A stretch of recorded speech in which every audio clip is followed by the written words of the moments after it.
I'm Jordan Belfort, and this is Sales School. Back again, walking here. So here's the deal, guys. I want to talk about a skill today. I want to talk about an aspect of creating certainty. And I was going through this again on the intensive about 2 weeks ago. And again last night while I was reviewing footage for the certification program. And what it really has to do with is this mistake, or this pattern I see with salespeople where they try to close a prospect.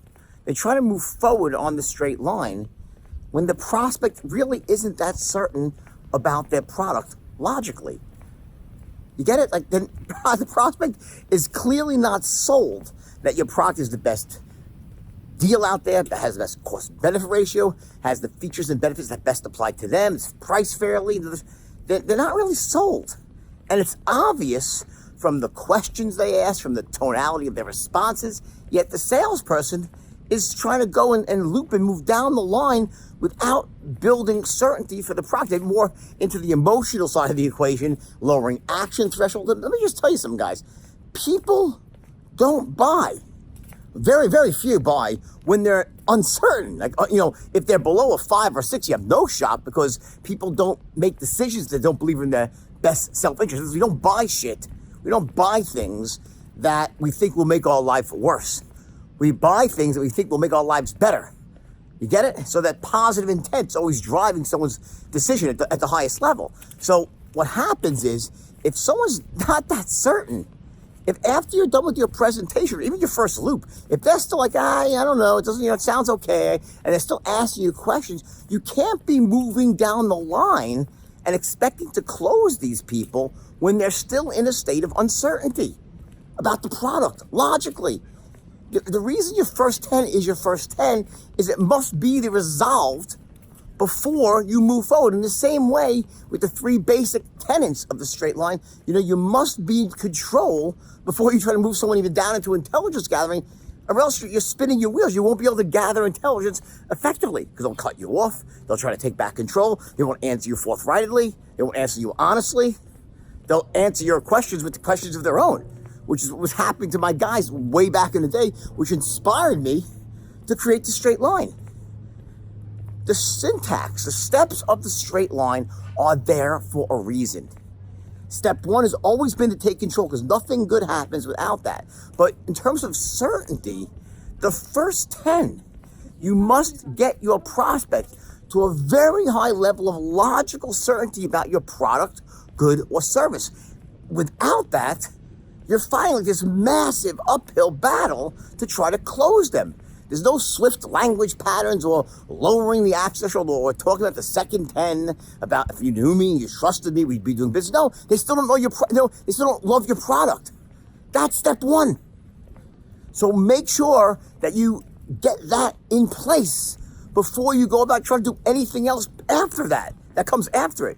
And I see this all the time. As I go around and train sales forces, I see it all the time, again and again, for very good, solid companies that still make money, they're still doing well. They have a lot of salespeople that are trying to close without getting their prospects into a state of absolute logical certainty. And yet, when I invariably start going from salesperson to salesperson at one of these companies, the top producers are all doing that. You get it? There's not one top producer I've run into who tries to close when their prospects aren't certain. They know that's not going to work, so they intuitively don't try it. Now, in terms of the straight line, even if you're not naturally a top producer, it can allow you to perform at the same level, but you got to follow the roadmap. Follow the syntax. It's there for a reason.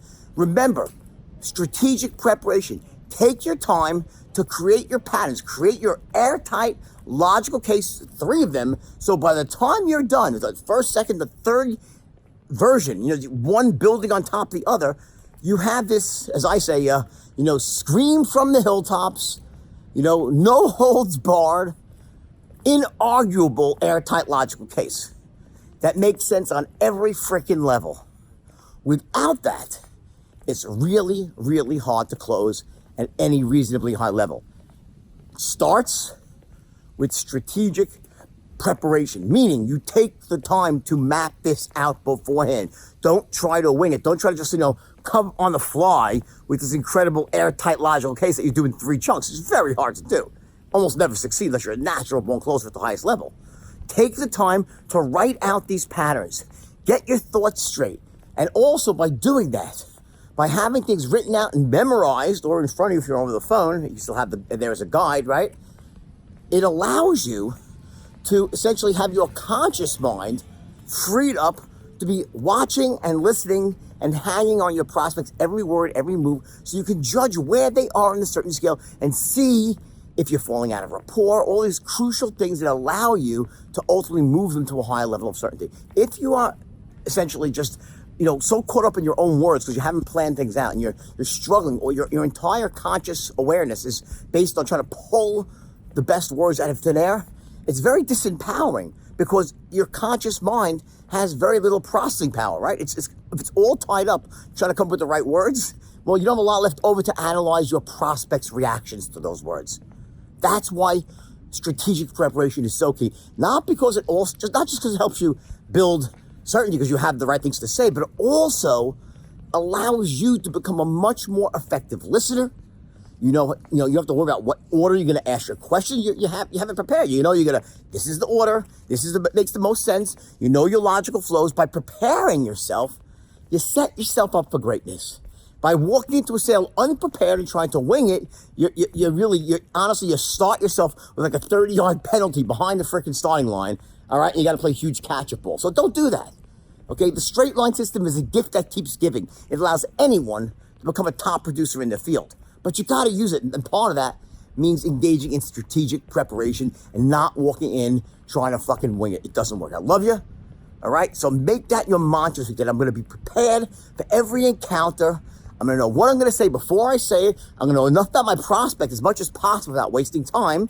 I'm not considered over-prepare in terms of trying to research my prospects if I'm cold calling. But the point is, for those high-ticket items, for those people that you're in front of you, and you gotta know what you're going to say before you say it. All right. Love you. Talk to you tomorrow.